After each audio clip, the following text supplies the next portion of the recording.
Hello, hello. That can be my intro for a while.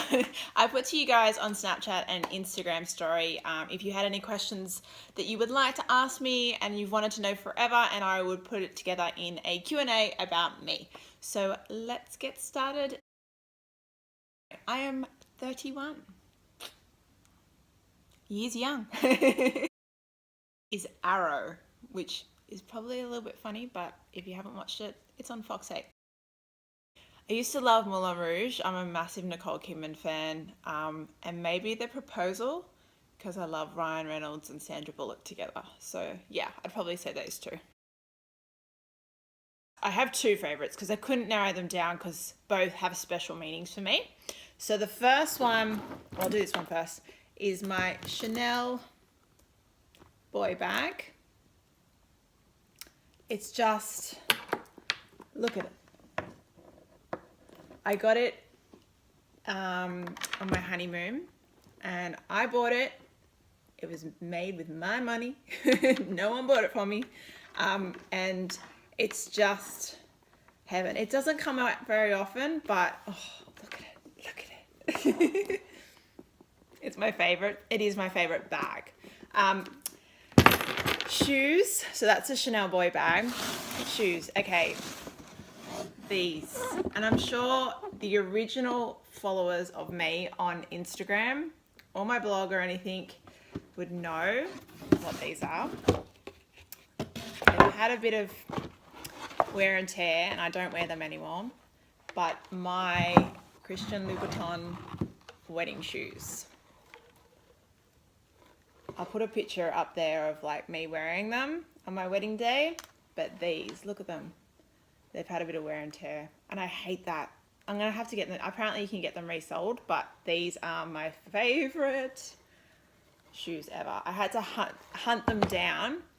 I emailed every Christian Louboutin boutique in the US. So I chose these shoes before I actually chose my wedding dress. And you didn't really see them, but I was kind of hiking my dress up the whole night of my wedding night because they're just so amazing. And they're very high. And the funny thing is, I didn't really take into account that I would be walking on grass for my ceremony and very uneven ground. And then I got married at the Boathouse Palm Beach, which was another question. Where did I get married? Boathouse Palm Beach. And if you've ever been to the Boathouse Palm Beach, there's like wooden things, like planks, and there's holes. So the whole night I couldn't eat, I couldn't drink. I just had to endure these. But look at them. Look at them. They're amazing. Belle from Beauty and the Beast is probably my character that I would be if I could be. At the moment, it's Billy Kwong in Sydney at Potts Point. It's just, the saltbush cakes. If you go to Billy Kwong, try the saltbush cakes. And hopefully on the menu that night will be the duck pancakes because they are incredible. I wanted to be a talent manager. And I wanted to work for, if you know anything about like the modeling industry, IMG. I went to college for that as well. They weren't hiring when I wanted a job. I don't even know if I would have got it, but IMG, I wanted to be a talent manager. I either wanted to be represented by IMG or work for IMG. I just wanted to be around like really successful, like models and actors or talent, like athletes, because I was a swimmer. I wanted to be around like really, really, really like talented people and work for them and help them and get them really cool gigs. And that was something that I wanted to do. I wanted to work for IMG. That's a simple little task. So most of you might know I was a swimmer professionally, and I quit when I was 23. I represented Australia at the World Champs and I got 5th, which were in Manchester. I just missed the Olympics. I got 4th, they took 2. And I versed people like Stephanie Rice and Liesl Jones, so I grew up with those guys. And it was around the time of Thorpe and all that kind of stuff. So it was fun times. Swimming was really the it thing, and we were really, really, really competitive, and we were going on lots of trips, and I was always, I didn't really like school, so for me swimming was like, yay, I get to go to a camp or a trip to Asia or to Europe. Or so I grew up really quickly. I didn't have much of a social life. All I did was swim, eat, sleep, pretty much rotation. I trained 10 times a week, whether that was swimming. I trained about 7 times swimming, and then it was like 2 or 3 gym, running, Pilates, yoga, and then like little circuits trainings as well. So it was a lot of my life, and I was always tired and always hungry. But swimming was, I haven't actually done lap swimming since I quit when I was 23, because I always said I wouldn't. But yeah, it was a major part of my life, and I met my husband there. This question, and I was like, I have no idea. Thank you, Emma. Audrey Hepburn, Steve Jobs, and Muhammad Ali. Don't ask me why, but those 3 names always come into my head for different reasons. Audrey for her movies, I just love the way she talks and just her mannerisms, and I just like her. Muhammad Ali, just because as a former athlete, I feel like, I don't know, I just would love to talk to him. And Steve Jobs, because I just love creative people, and I just feel like he would be someone that you could just sit and listen to. So yeah, they would be my 3, I think. And I just would love to hear them talk. And it's not even, I don't even think I would ask them anything. I would just be like, talk. I will listen. For Australian labels, I love Dion Lee. For international, it would be Chloe. Like I said, I was a swimmer for most of my life, and I'm still 31. But I worked at Lisa Ho, Willow. I interned a lot during my swimming kind of thing at fashion PRs. I wanted to do fashion PRs after I wanted to do IMG. I still wanted to do IMG, but yeah, anyway. Okay, let it go, Christy. And then I worked for a company for 5 years that organised like oil and gas, mining, customer experience and technology events. And they were based in New York, and I went with them because I wanted to move to New York at a period of my life. But I still want to move to New York for a year. That's something that you might not know. I can't beat Sydney. I just love Sydney. But how diplomatic of me. I do love Sydney. I just love it. I feel like I'm a tourist in my own friggin' city. New York is probably my second favorite, and then I love Paris and Capri. I can't really choose out of those 4. I'm sorry. I'm never good at these choose one things. So, but those 4: Sydney, New York, Paris, and Capri.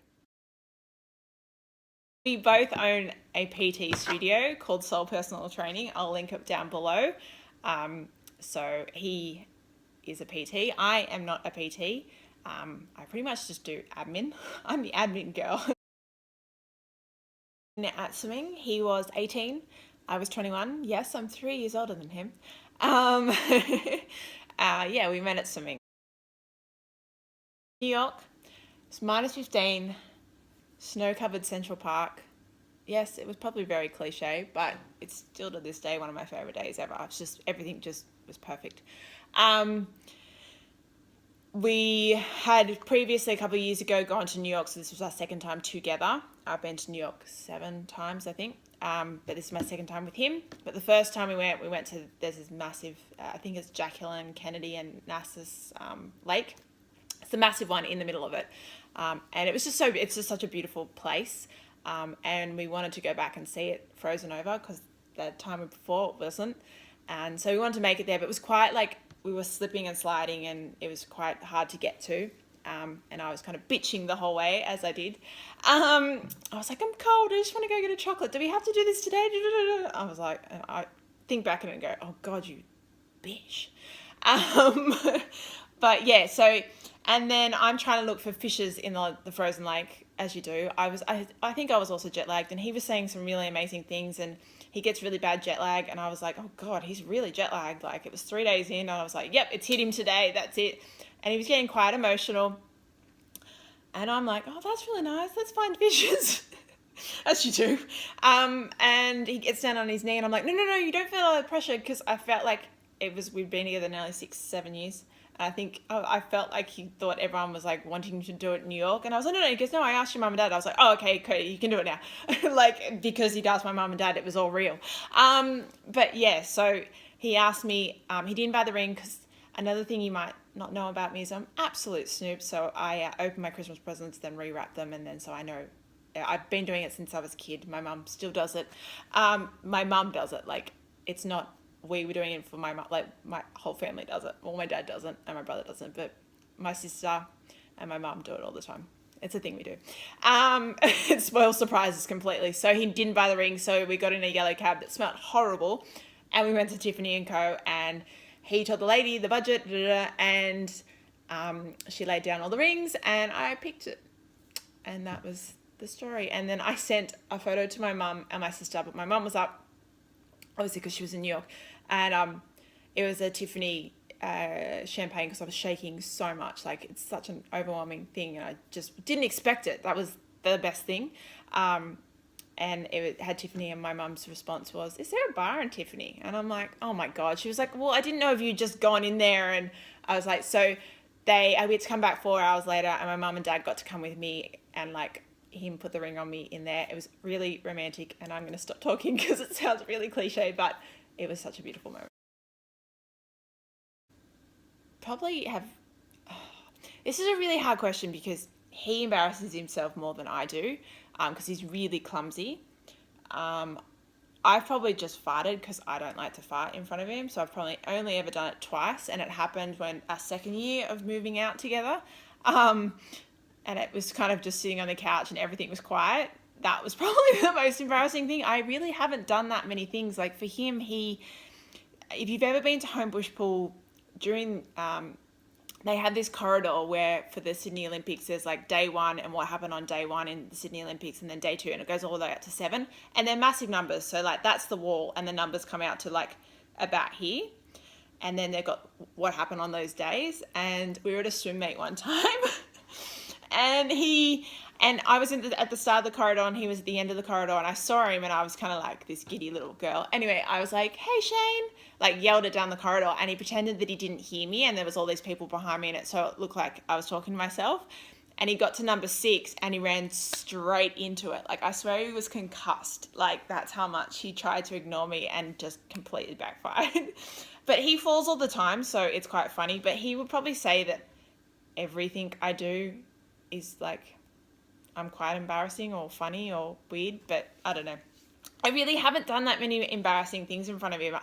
I think I suppose I have, but like now that I think about it, I've been with him now 10 years, and I think everything I do is silly and stupid. So I don't know, but he was the clumsiest, and he still to this day is trips over everything. When we went to this little fast food joint for one of our first dates, and he flung the paper bag and it hit his Coke and it went all over him. A lot of you asked this in different ways. How do I stand out from the other fitness blogs? How do I stand out from the other lifestyle blogs? So I'm different things to different people. I started my blog because I just was sick of kind of uploading photos on Facebook, and then Instagram came out, and I was actually Christy Morrison on Instagram first, and then I decided I would like to put something else out there, so it wasn't, so Shane was like, you should do a Girl Obsessed. Like that was the first thing that kind of came to our heads, because everyone used to say, oh, you're obsessed with going out food wise and obsessed with fashion and fitness and you're traveling, so why don't, I was like, that's me. Like I'm obsessed with everything to do with lifestyle. So I was like, that's what I'm going to make my Instagram about. And then I was like, oh, I want to upload more photos. So I did my website, and then I think I was posting some travel, it was a bikini photo or something, and people kept asking what I do to work out, and then I posted something and Star Runner reposted it. I think it was Star Runner, yeah. And then it just kind of snowballed from there. And I think the good thing is I don't have a manager. I don't have anyone to tell me what to do to post. So everything you see is something that I would wear or use or do. And I wanted it to be me. So it's very easy for probably me to just go, okay, I'm just going to do fitness.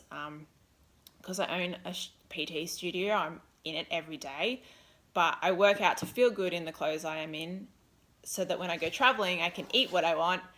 And it's a full life cycle. And then the fashion, like for traveling, it comes around in a circle, and that is me. And I'm not going to just post one category. And I think I'll lose a lot of followers over that. But I'm fine with that. Like, there's fitness blogs out there that I'm more than happy for you to go follow.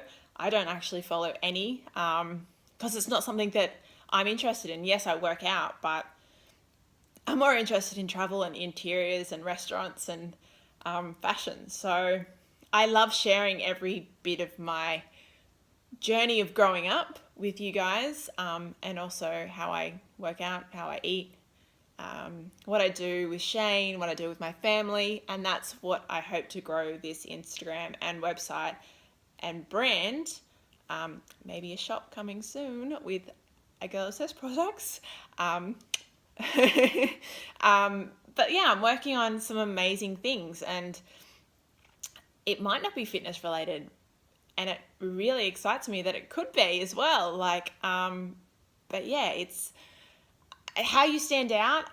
I don't know. I have grown very organically. I've grown very slowly in terms of a lot of other bloggers that have plugged a lot of products that are not them necessarily, or are now them because of someone that's pushed that on them. And I don't want to be that. I want to be as transparent as possible. And I think I come across that. I hope. But yeah, I don't know if there is anything that stands out. And if I think a lot of you ask that because you might want to start a blog, and I know it's a very oversaturated market. Just be yourself, post what you want to post, and not post what you think will get the likes and the comments. So, but yeah, I love what I do, and that's why I've added YouTube, because you get to see more of me and my goofiness and my relationship with, I don't know who I'm pointing at, but Shane. And yeah, I absolutely love what I do, and I do get paid for certain things, but I work goddamn hard at producing this content. So it's like any other job, but I'm literally just uploading photos and stuff. But it takes a lot to get those photos and that content. Like this YouTube video might take about 4 hours to edit. One took 8.5 hours to edit the other week. So yeah, it's not all glamour. Okay, so thank you for tuning in to my About Me Q&A. If you have any other questions or any other things that I answered and you want me to elaborate, comment in the comments below. Please give it a like and please subscribe. And until next time, bye.